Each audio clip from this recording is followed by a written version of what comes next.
I discovered a truth that shattered my world. My parents had been secretly supporting my sister's hidden family for years while refusing to help pay for my son's medical care, ultimately leading to his death.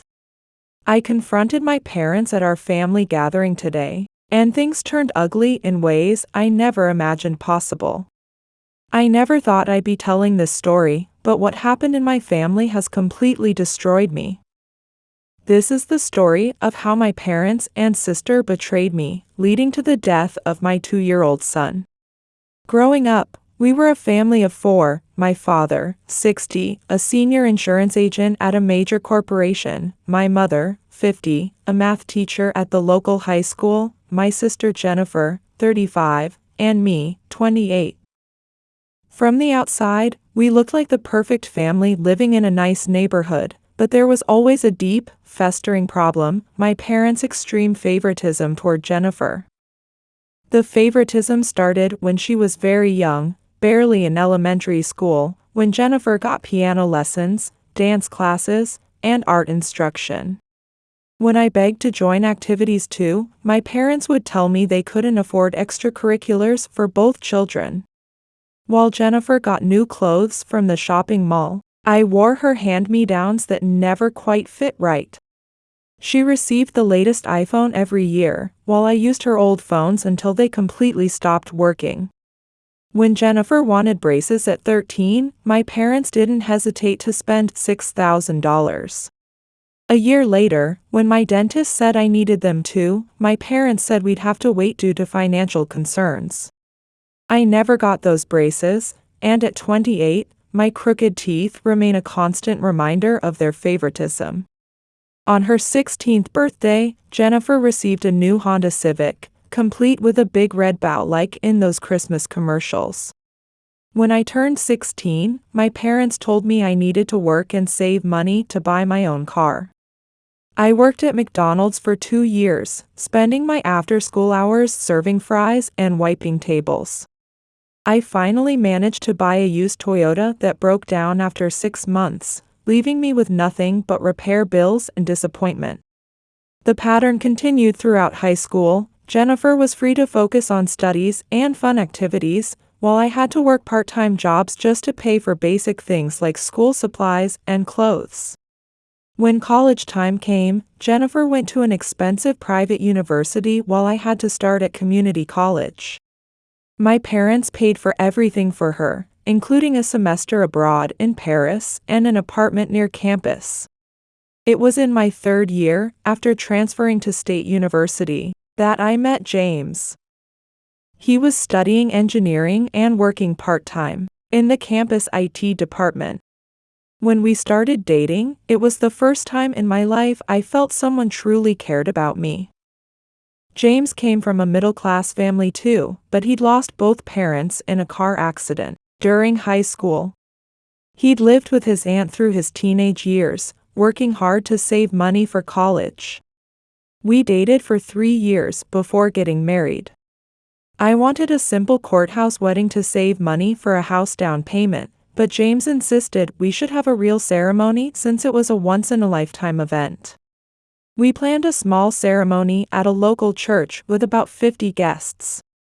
Jennifer didn't come, claiming she had an important work meeting.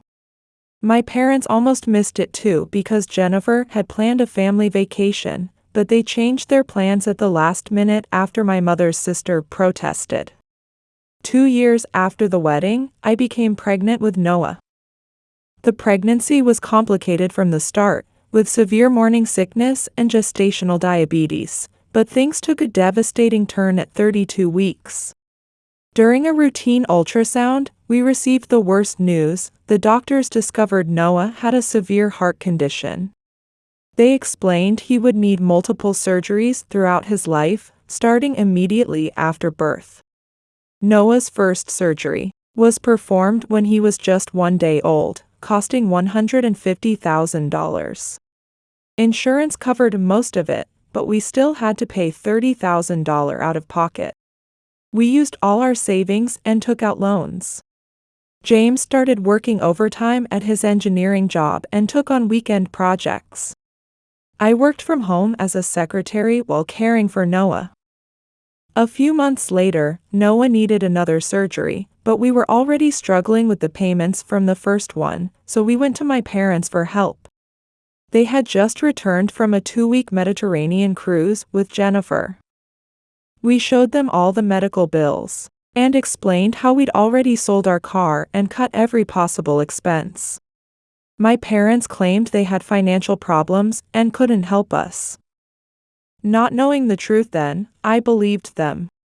For the next year and a half, we somehow managed to survive. James worked 80-hour weeks until he collapsed from exhaustion at work. I took on more clients as a virtual assistant and started selling our belongings on eBay, watching pieces of our life disappear with each sale.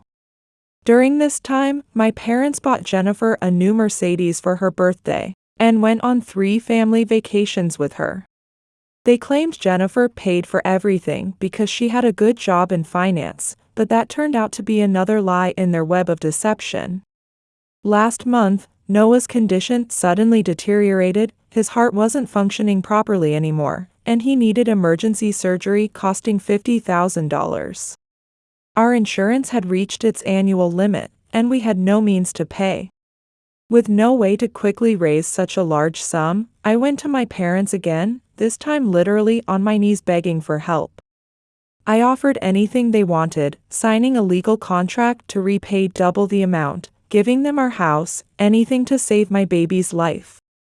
But they refused again, claiming they had no savings left due to recent medical expenses.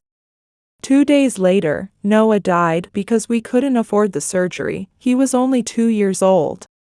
At the funeral, my parents stayed for just 30 minutes before leaving, saying they needed to help Jennifer with some emergency. Yesterday, while cleaning Noah's room, a task that felt like ripping my heart out all over again, I found my father's old cell phone under the bed, presumably dropped during their visit 3 weeks ago. The phone was still working, and what I found on it would destroy what was left of our family. Hundreds of messages between my parents and Jennifer. The messages revealed that Jennifer had been living a completely different life none of us knew about. She had been married to a man named Jacob for 7 years and had 3 children in Florida. My parents had been providing her with massive financial support every month. I spent 5 hours reading through all the messages, each one feeling like a knife in my heart. My parents were sending Jennifer $5,000 monthly for regular expenses, paying $2,000 per month for each of her 3 children's private school tuition, and funding family vacations to Hawaii and Europe. Last year, they bought her a $400,000 vacation home and even paid for weekly cleaning services and landscaping. The most recent messages were about a beach house Jennifer wanted to buy. Just days before they told us they couldn't save Noah, my parents had sent Jennifer $75,000 for a down payment.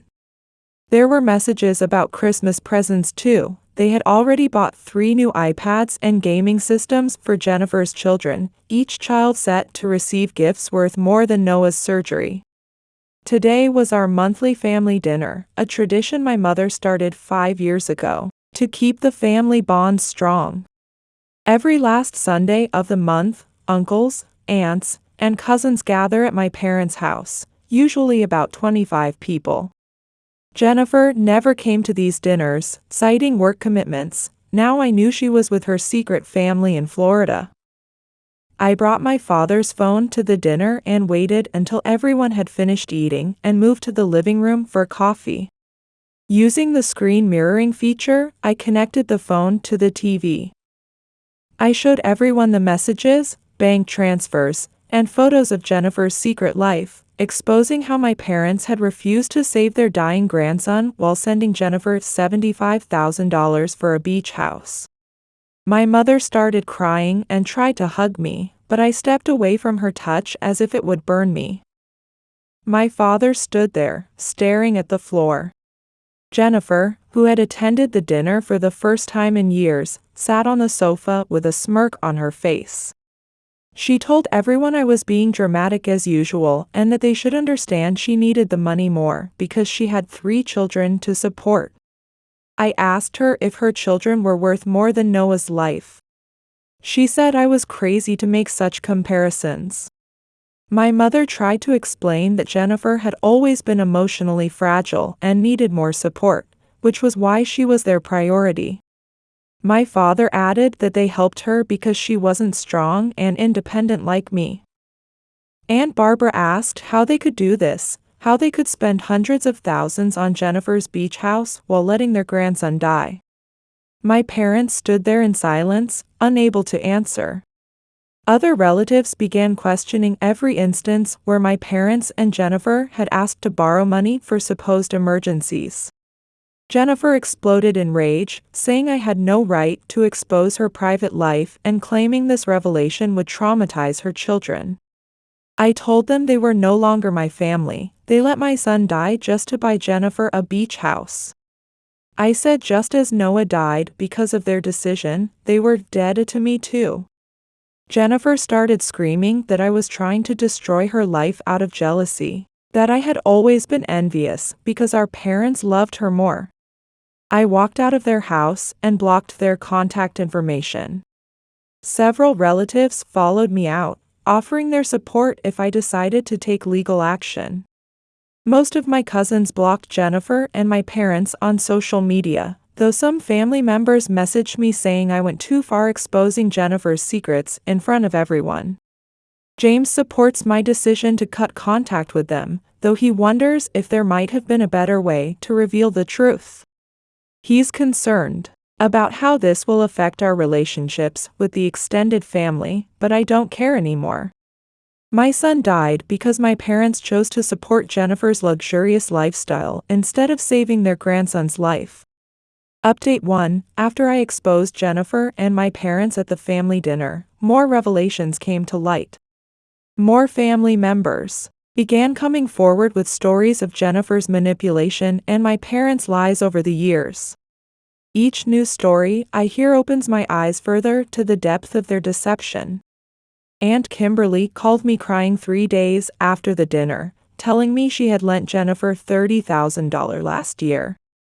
Jennifer had claimed her oldest son needed emergency appendix surgery, and Kimberly used her retirement money to help, not wanting another child to suffer like Noah. It later emerged there was no surgery. Jennifer had used the money to remodel her beach house kitchen and install a pool. My cousin Amanda's story was even worse. She came to my house last week and told me something that made me sick to my stomach. Jacob, Jennifer's husband, had been Amanda's fiancé 8 years ago. Amanda and Jacob had dated in college and got engaged after graduation. They had planned a big wedding, sent out invitations, and Amanda had even bought her dress.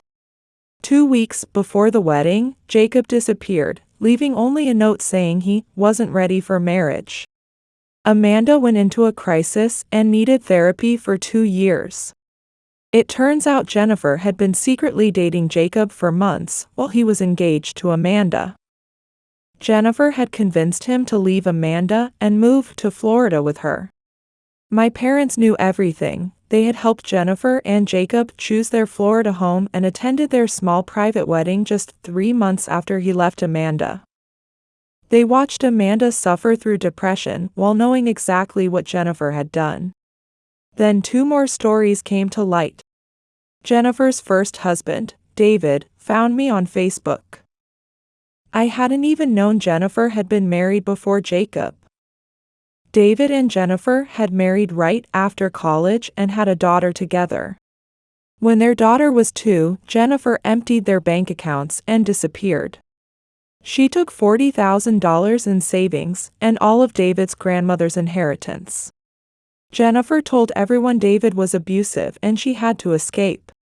David lost his job and home because of Jennifer's lies, and almost lost custody of his daughter. My parents had known Jennifer's whereabouts all along, paying for lawyers to fight David's custody claims and helping create false documents showing she was in danger because of him. Last week, James found something in a safe deposit box. That made everything even worse. When Noah was born, my parents had claimed they set up trust funds for all their grandchildren, promising to deposit $1,000 monthly until they turned 18. The fund should have contained over $100,000, but we discovered evidence that the entire amount had been transferred to Jennifer's children's accounts. James kept digging through documents and found more evidence of fraud. Every time we asked for help with Noah's medical bills, my parents had sent letters to the hospital claiming they were retired and living on fixed incomes, yet bank statements showed massive transfers to Jennifer during the same period. My father's secretary contacted me on LinkedIn, revealing that he had been using company money to support Jennifer, disguising the transfers as business expenses. He had created false documents showing Jennifer as an insurance company consultant, and according to his secretary's estimates, he had diverted over $200,000 in company funds to her over the past 3 years. My mother's best friend, who worked at the same school, told me she had been stealing from the school's fundraising money. She had stolen from fundraisers to send money to Jennifer, falsifying records to cover her tracks. The school raised money annually for students' medical emergencies, and my mother, who had access to all accounts, was in charge of this fund. Since I blocked her, Jennifer has been trying to contact me from different phone numbers. Sometimes she threatens to sue me for defamation and invasion of privacy. Other times she calls crying, saying she needs help because Jacob is asking questions about her past. Yesterday, she left a voice message threatening to tell everyone I had abused Noah if I didn't stop investigating her finances. Yesterday, my parents sent a letter through their lawyer offering to immediately provide $200,000 for a new trust fund for any future children I might have, on the condition that I take no legal action. The letter included a confidentiality agreement promising never to discuss Jennifer's lifestyle or financial support. Many relatives have cut contact with my parents and Jennifer. My father's golf buddies stopped inviting him to their weekly games, and my mother had to leave her book club, which was full of students' parents. The most painful part is discovering vacation photos of Jennifer's family at luxury resorts during the time Noah was sick. Someone found photos of them at Disney World, the same week Noah died. Update 2. Our lawyer discovered something that helps explain my parents' behavior, especially their extreme favoritism toward Jennifer. It turns out Jennifer wasn't their biological child, she was adopted at age 2. My parents never told anyone, not even Jennifer herself, and we found the adoption papers. Our lawyer discovered the adoption documents while investigating the missing trust fund money. My parents had adopted Jennifer after my mother experienced 4 miscarriages, and they kept it secret, believing it would affect her sense of belonging to the family. They didn't even tell my grandparents, moving to a different city right after the adoption, so no one would question the sudden appearance of a 2-year-old girl. Our lawyer also found evidence that my parents had helped Jennifer commit fraud for years. When Jennifer dropped out of college after 2 years, my parents paid $15,000 to create false records showing she graduated with honors. They had my father's business associates write fake employment verifications. All of Jennifer's claimed work history was fabricated. She had never actually worked. My parents used their insurance company connections to create false identification documents, which Jennifer used to borrow over $300,000 from multiple banks. They repaid these loans with money stolen from the company.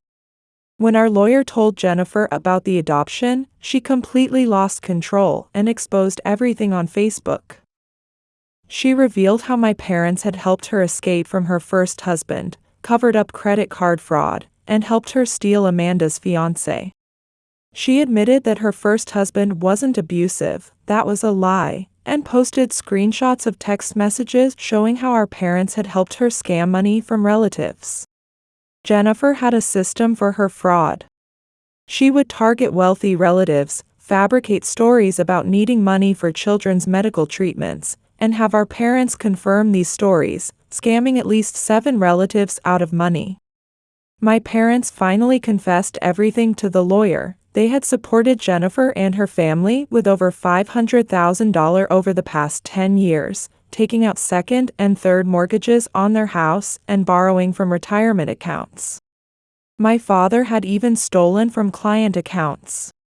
When the lawyer asked why they let Noah die instead of helping him, they said Jennifer had threatened to disappear with her children if they stopped supporting her.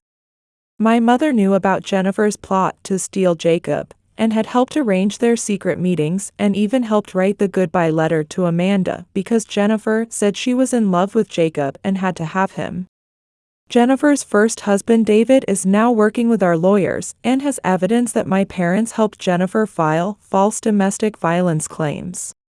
They paid a doctor to create false medical records, which they used to get a restraining order that kept David from seeing his daughter for years.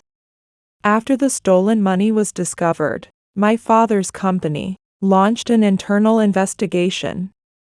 He had been creating fake insurance policies and pocketing the premiums, writing policies for non-existent people to fund his support of Jennifer. The company fired my father and pressed criminal charges. His business partners cut all ties, fearing they would be implicated in the fraud.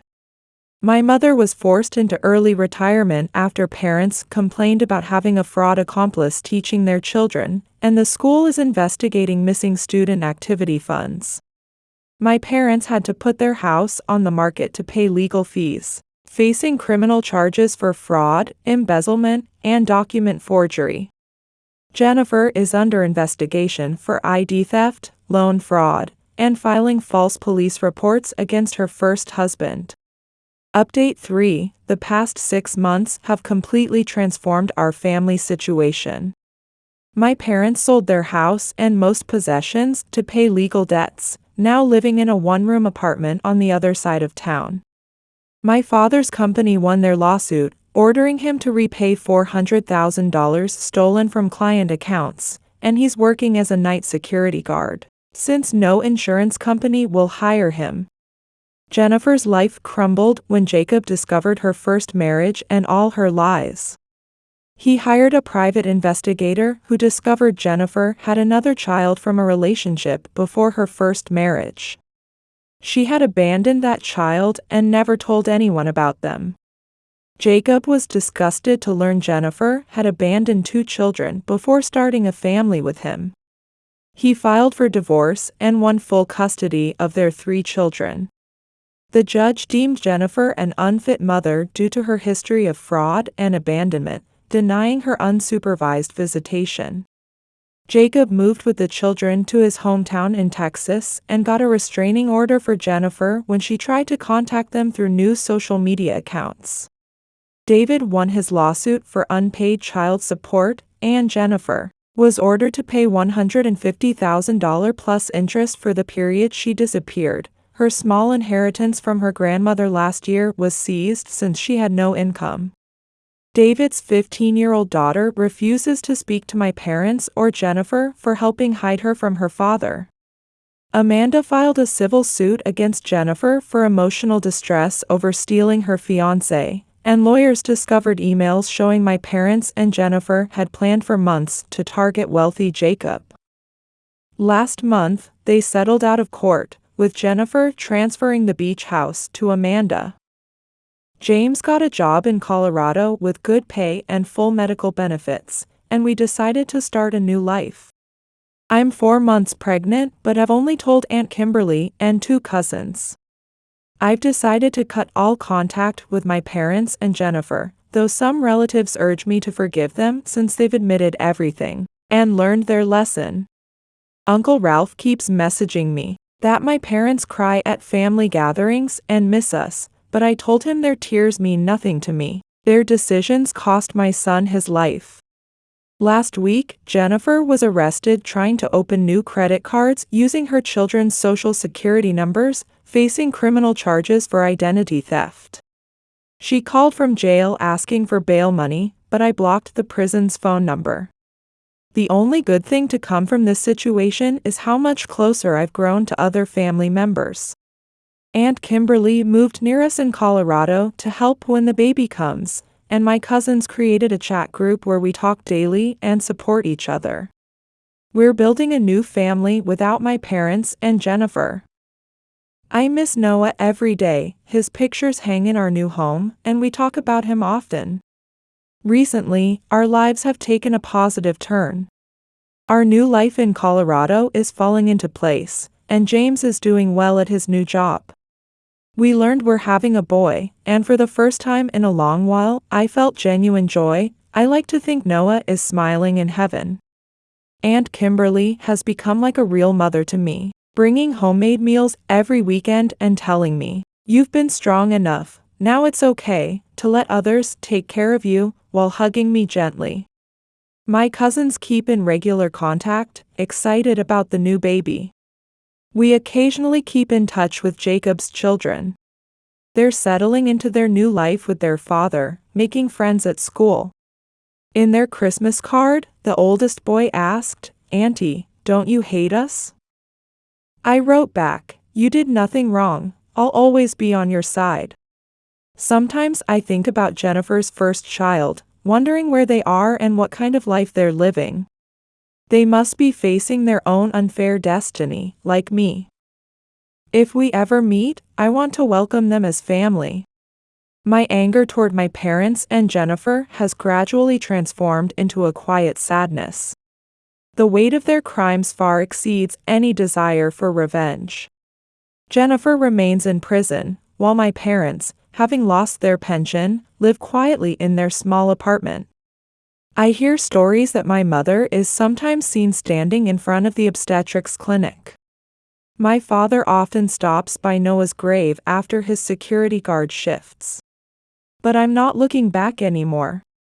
I'm moving forward for my unborn baby and the new family supporting me. When I talk to Noah's picture, I feel like he's smiling gently, saying, "Please be happy, Mom." Aunt Kimberly told me something one day: "You weren't born to hate, you were born to love." I'm carrying those words as I begin this new chapter. This is the end of my story. Through betrayal and loss, I found the true meaning of family. Blood ties don't always mean love. Now, I'm surrounded by warm light. Perhaps it's the light of hope Noah is sending me from heaven.